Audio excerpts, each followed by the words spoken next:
Okay, so I promised I would get a little bit of a video on how to take these brakes apart, but all the work that I've done so far has just been one terrible, terrible experience after another. So I got the first part is to take the wheel off. Then you're gonna have to take this off, and there will be two little bolts back here that'll pull this off. This is the caliper. Then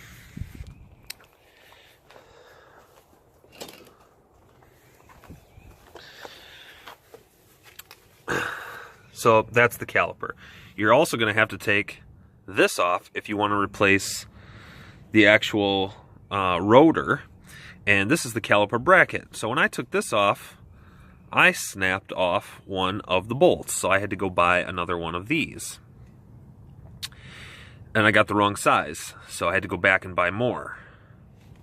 Then I went and I took this one off, thinking, oh, I'll just go ahead and do this side, and I snapped off one of the bolts, so I had to go back and buy another one.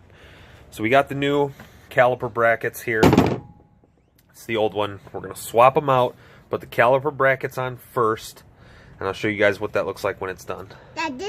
Okay, this is important too. You want to make sure that when you take these pins out that you smear them with lubricant, because these have to slide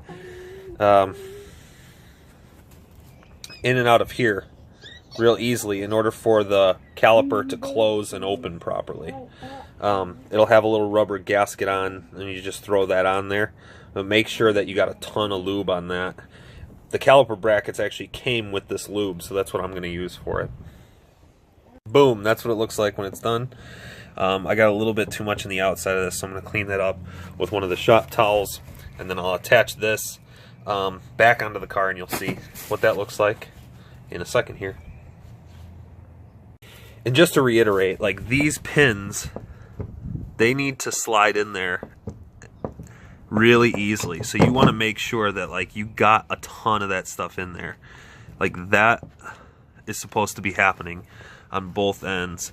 And one of the ways that I actually snapped off one of these things was because it didn't have enough of that on there. Whatever point these got changed, it was rusted shut inside there, and I snapped this pin off, and it's still stuck in there right now.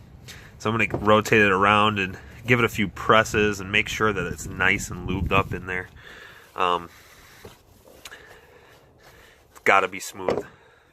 Right, so we're going to put that on. The first thing though, you got to put your rotor on, otherwise the caliper bracket's going to be in the way when you do it.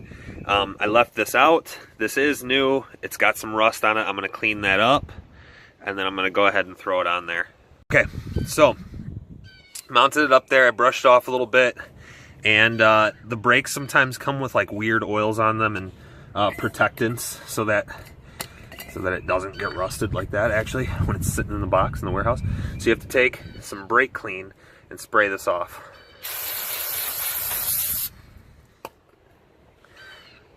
It's going to dry really quickly here, and then we're going to go ahead and throw the bracket on there.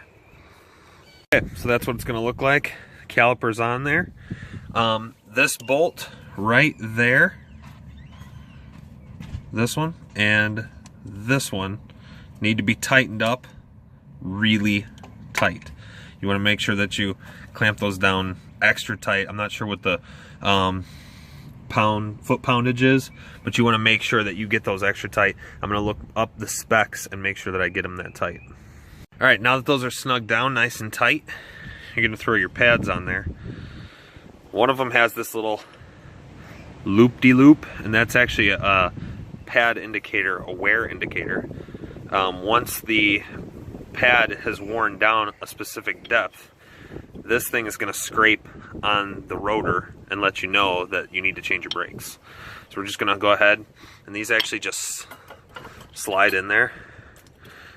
They just pop in like this, and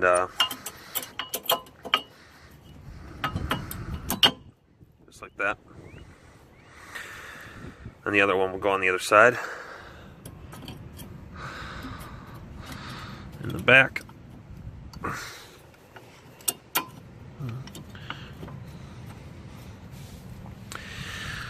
Cool. Now we'll throw the caliper on there. So the caliper has a piston right here, and you have to make sure that that's pressed all the way in. Sometimes it'll be sticking way out here. Make sure it's pressed all the way in. You do that with a C-clamp. You know, just clamp it. Just clamp it from here to here, and then squeeze it together to make sure that this is as flat as it's going to be. Otherwise, you're going to have trouble fitting it over the pads. But in this case, fits right over. There will be 2 bolts. One will go into here, and remember that pin that presses in? It's right here. So you have a bolt that'll screw in on this side of the caliper into that pin, and then on the bottom, and you just want to snug those up. So I'm done with the other side. I'm going to go ahead and do this side. You can see that this rotor is much cleaner because I did not leave it out last night, and I had cleaned it off yesterday. So that stuff that's on there initially is not good for the brakes once it's on your car, but it does help it stop from rusting. Anyway, I wanted to show you guys what I meant when I said that that caliper had to be squeezed. When I came over and looked, you can see how far out this piston is sticking. So basically, you're going to take a clamp and you're going to clamp it down on this thing like this. Okay. And once you have it clamped down like that, you're just going to squeeze a little bit at a time and get that piston to go back into the caliper.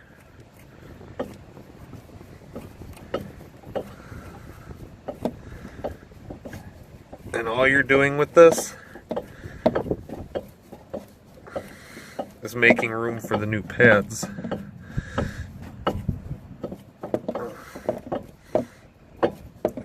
There you go.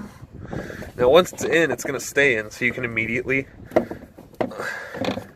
go ahead and undo the clamp. And you can see it stays in there like that. And now you have a ton of room in there. And then this will just go over the top like that. And the brake pad fell out. Hold on. So it goes over like that. And then one of your screws goes right inside here. You're going to line up that bolt hole with the pin. Oh.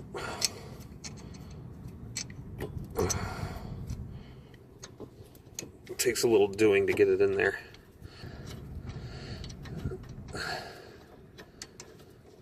And then you'll just tighten that down. There it is. It's all finished up. Now you should just be able to throw your wheel right back on there and you're good to go.